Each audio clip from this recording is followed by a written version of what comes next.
You're listening to This Week in Real Estate with your host, Rob Golfi.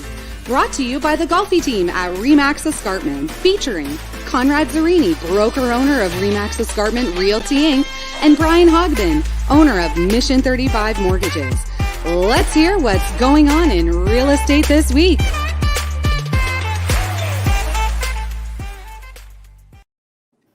Hey, what's going on? I kind of muffled up last week's show there. We kind of had to bury it, cancel it, and delete and everything. I guess my Wi-Fi wasn't as strong in the Thousand Island RV site I was at, and anyway, it was anyway, we tried anyway. So we're back on again. So we missed last week. So so what's been going on? Well, it's a crazy week. You know what? I don't know if you're following this, but Toronto, the rental market has been like outlandish right now. So the numbers are going back up, right? They're getting big rents again. Month over month, they've gone up about 5.3% at rents, and this is a crazy number. Over 5,200 units in Toronto were leased in the last month. It's amazing. Amazing numbers. But the interesting thing, we're only around like the average rental price around 2,200. It still hasn't hit the high of 2019, which was around 2,481. But it's coming back with a vengeance. I guess people coming back to school and stuff like that. So there's only 1 week supply of leased premises in Toronto right now. Well, I was listening to the news, and they were saying that there's 1.2 million immigrants coming into Canada in the next, 2 or 3 years. And they said 60% of them are going to be, they're buying, and the rest will be renting. So, and it's just going to go crazy. But did you read in the paper also that by 2026, $150 billion is going to be transferred of generational wealth. Yes. Yeah. 2026. So now, are we ever going to see this kind of wealth being passed down to the next generation in the next 50 to 100 years? This is a huge time in history that all this money is going to be passed down to the next generation. Unprecedented. I don't think you'll ever see that again. This is it. Right, because look, at the end of the day, this is a first generation, these kids that are coming out now that won't be better off than their parents were. So unless that baby, the group that's, the baby boomers kids, unless they've got some huge generational wealth that they can impart on their kids, I don't think you're going to see the likes of that for, I don't know. Not in our long time. It's going to take a long time.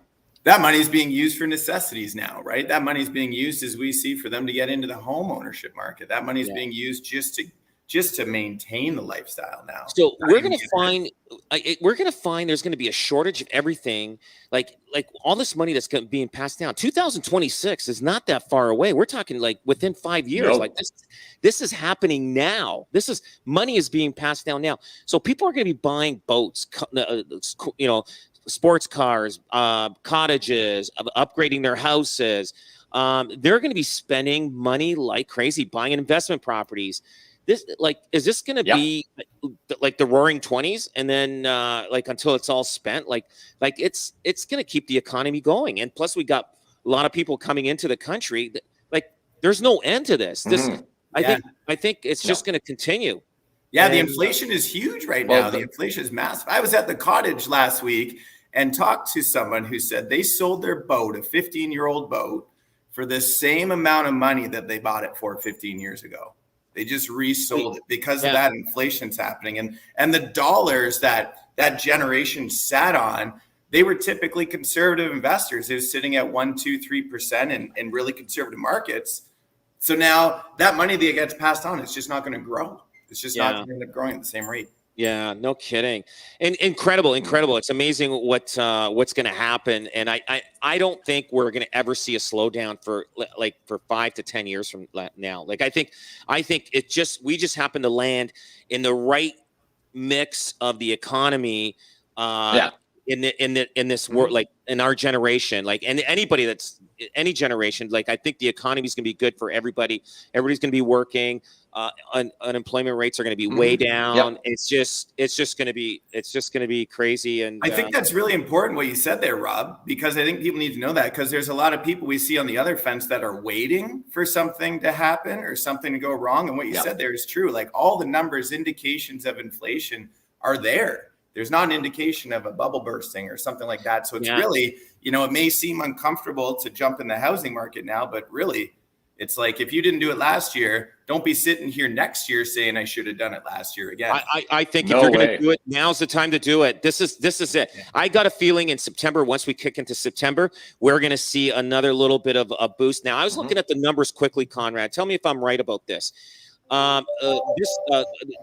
This month over last month, we're almost at the same thing, right? Same numbers almost. Is that? I just went for the first 20 days of June. June and July and August. Now, I did last year's August, first 20 days versus this year. We're way down in unit numbers this year. Is that correct? Unit numbers. Yes, because you remember that was the market beginning. Just went into high gear, right? High gear. And May, last year it started. We saw it. Then June, July, August was the peak of the market. Right. And I'm thinking the slowdown of August market versus last year's because we finally get to go somewhere. We actually can get out of our house and go someplace. So I think that market is, but I think it's going to kick back in gear. Kids going to be in school full time. Everything's going to kind of be, 90% normal to a certain degree. But I think it's going to definitely. I think September is going to be good. But I think if you're looking at buying a house, you better do it because I think next year, once end of February, March kicks in, you're going to see again a robust market kicking in here. So anyway, I just want to talk. So Deposit Rocket, we were trying to get into that last week until my internet wasn't working. Did you guys get a chance to look at that at all? Like Deposit Rocket? Yeah, we looked at it. It's brilliant. It's such a great idea. And like we were joking about it last week, saying like we got a rocket in our logo. We should have had like a Deposit Rocket part of Mission 35. No kidding. But it's far cheaper than how we would do conventional financing for people in order to get a deposit out right now. And it's a lot faster. Like, I mean, like you said, I remember you were talking, Brian, no credit applications, no appraisals on your house. Like you don't have to wait for a time. You can actually get an $80,000 deposit on a house. And even if so you can compete against other people that are bidding on the same house, and you can come in with a large deposit. I know that there is a cost. I think it's $150 fee, and I'm not sure what the percentage is, but based on $100,000, you pay $150 fee, and then for 3 months, it works out to $1,800 total. So I don't know. Do the math, Brian. You're the math guy here. So yeah, 1,800. You know what? That's like if you break it down on a APR on a monthly basis, it seems expensive. But the reality is that you're going to be encountering $1,500 in fees just to refinance your house, to go to an appraiser and a lawyer to take out maybe a secured line of credit, and that's the cheap way to do it, right? Not to mention you're going to have interest costs on it. And then the second part is a lot of people in our industry, in the broker world, we're doing private loans to help people out with, right? And, private loan, depending on who you talk to, it's kind of an unregulated market in our space.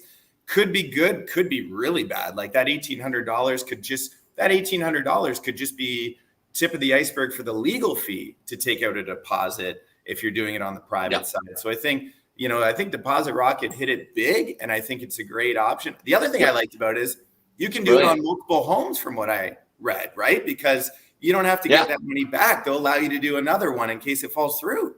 That's right. So I didn't explain what it was a little bit, so the people are listening. What it does is if you have equity tied up in your home or investment, so you don't have cash in the bank to put a deposit on a house that you're bidding for the house. So Deposit Rocket will unlock your deposit amount instantly. It can also be used by first-time home buyers. Deposit Rocket is also a real estate deposit bond that guarantees the deposit amount until closing. Deposit Rocket bond simply takes the place of cash deposit required prior to purchase of property. So what it is if you got so much money tied up in your house and you don't have that much liquid cash, you could use these guys and compete like if there's 10 offers on a house, you can actually use Deposit Rocket. It's a bond up to 100. I think it's up to $100,000 to max, and you just pay a fee for it. So like, I mean, if you're bidding on a house and there's 10 offers on it, you're obviously overbidding on the price that the asking price. What's another $1,800 or $1,500? It's just it may secure the property that you're going to get. So like you said, Brian, it's a genius idea. You know what?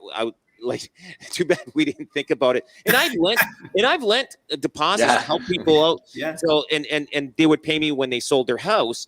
But gee, you know what? Anytime I do anything good for people, I'm going to see if there's a business for that. Yeah, seriously, it's it's great. There always is.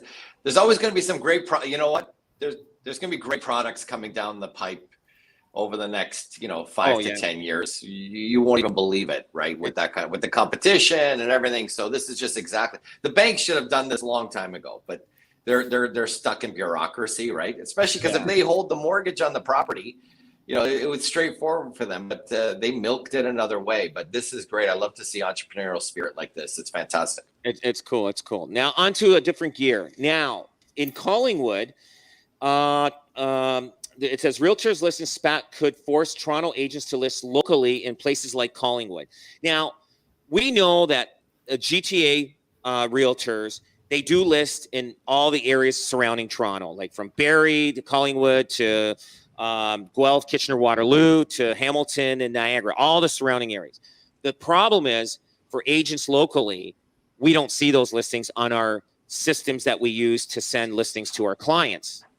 And I believe that, they should have, like, if they're going to list a house in our board, it should be mandatory to put that house on our board, just so that we can see it. Because, like, we're realtors, we should know everything that's for sale in our market. In our market, am I correct? Like, so yes, Collingwood's got a petition out. The agents, the realtors in Collingwood, I'm not sure if it's the public also, they have a petition out that I guess the local boards enforces that for them. Now, for the consumer that's listening, what it is Toronto agents are listing your house, let's say in the Hamilton, Niagara, or Halton area.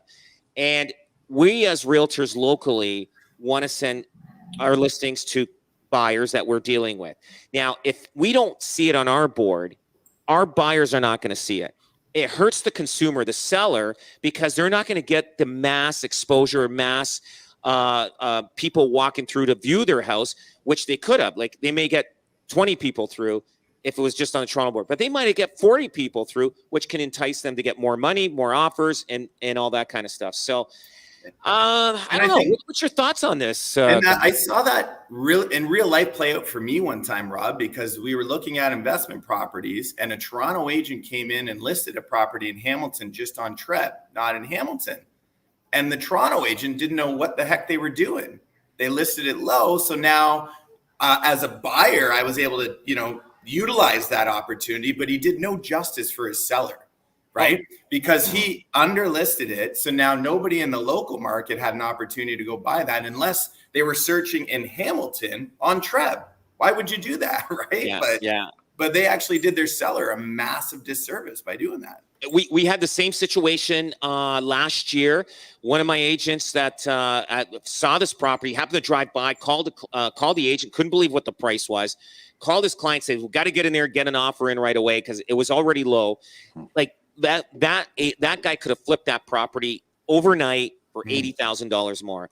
So again, like, you know what I mean? Like it hurts the consumer, hurts the seller that if he's using an out-of-town agent to list a house and nobody locally knows about it. Absolutely. You know what, and there's tricks around it. And I know you're a member of Treb, Rob, so you guys are keeping an eye on those Treb listings. And I know a lot of savvy realtors are as well.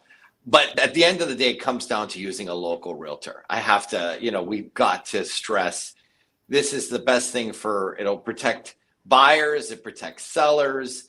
And you're right. You're not just doing justice with a Toronto agent that just doesn't know the values and things like that. You're selling yourself short. And then there's things slip through the cracks. So I think consumers should really look at using a local realtor on the buy side, and definitely using a local realtor on the listing side. It's just going to be that much better for them, right? Yeah. Oh, absolutely. Absolutely. I mean, there's always things that got to be fixed. So, guys, what do you guys got going on this weekend?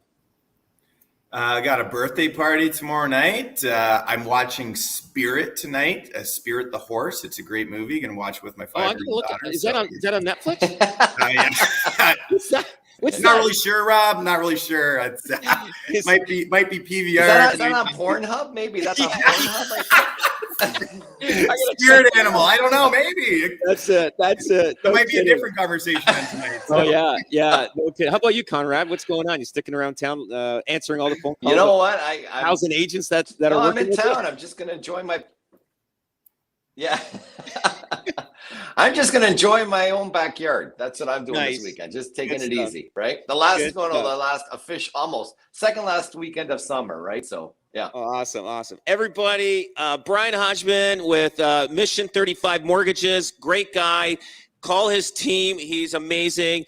Conrad Zerini, awesome broker, broker owner, Remax Niagara, Remax Escarpment, right through the Hamilton, Halton, and Niagara region. And also myself here. I'm not going to say great things. I hope people think I am. No, I'm just kidding. Anyway, everybody, have a great weekend. Absolutely. And thanks for coming on. Thanks, Rob. Thanks. Okay.